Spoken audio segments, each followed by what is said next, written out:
Hello. Welcome to OJ Studios. Please enjoy this chapter of Emily by Olivia Julius.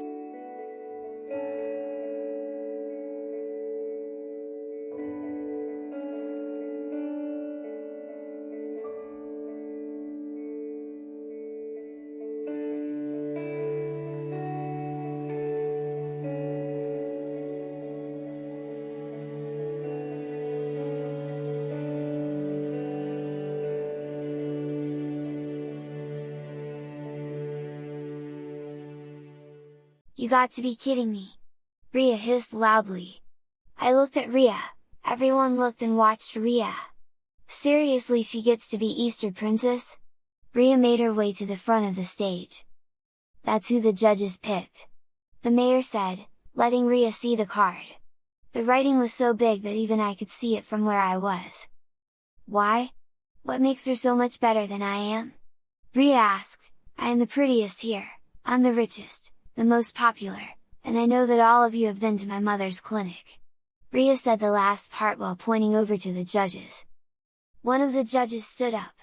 I recognized him as the baker at the local grocery store.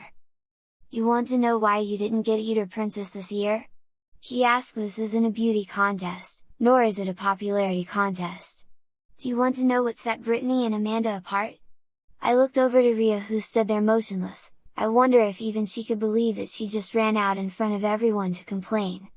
I can't tell you how good it feels to see Rhea get put in her place. Before the contest, we saw Amanda help Jessica with her note card. During the contest we saw Brittany encouraging Amanda after she froze. We look at actions taken in this contest. Kindness, consideration, and selflessness. This is something these two girls have done. Rhea balled up her first. She was clearly angry since she didn't get what she wanted. I watched as she stormed off the stage, her heels clicking loudly on the wooden planks. The crowd was murmuring, a mix of surprise and disapproval at her outburst. I stood there, feeling a wave of emotions wash over me, relief that she didn't win, pride for Amanda, and a tinge of sadness for Rhea, who was clearly hurting. Amanda and Brittany looked at each other, their faces a mix of shock and joy. Amanda adjusted her tiara, her eyes shining with happiness. I stepped forward, feeling the need to say something, to support the girls who had shown such grace and kindness. Sorry about Rhea, I said apologetically. I held out my hand and she took it. I was hoping you would win, someone needed to teach her a lesson. You did great, Princess! Thank you! Amanda said, shaking my hand. Brittany guided Amanda off the stage, and I slowly followed them while looking around for Rhea. After the ceremony, the fair continued, but a palpable tension hung in the air. I wandered through the crowd, searching for Rhea. I found her sitting alone on a bench behind one of the tents, her head down and her face streaked with tears. Rhea, I called softly, approaching her. She looked up, her eyes red and puffy. Emily, she sniffled, trying to compose herself. Can you believe they gave it to Amanda? She didn't deserve it. I sat down next to her, choosing my words carefully. Rhea, it's not just about being the prettiest or the most popular. The judges saw something special in Amanda and Brittany. They showed kindness and support for each other. Maybe there's a lesson in that for us. She glared at me, her expression hardening. A lesson? You know I'll show that tomboy a lesson. Come on! We got to find dirt on that tomboy. I bet you will find something so bad that tomboy will have to give me Easter Princess.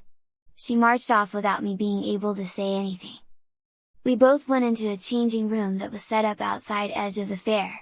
We took off our dresses and put on our normal clothes.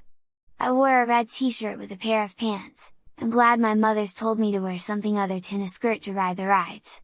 Now I look like I am defying Rhea some more. Rhea had a blue jean skirt, and a black tank top.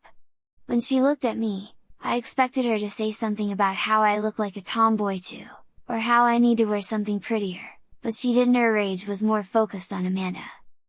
We walked over to where Amanda was still getting her photos taken. The King and Queen contest was already over. And they were getting the last full court photos done. Rhea stayed quiet, almost like an animal stalking her prey. Once they were done, Amanda and Brittany walked to the back of the stage and into an old semi-trailer.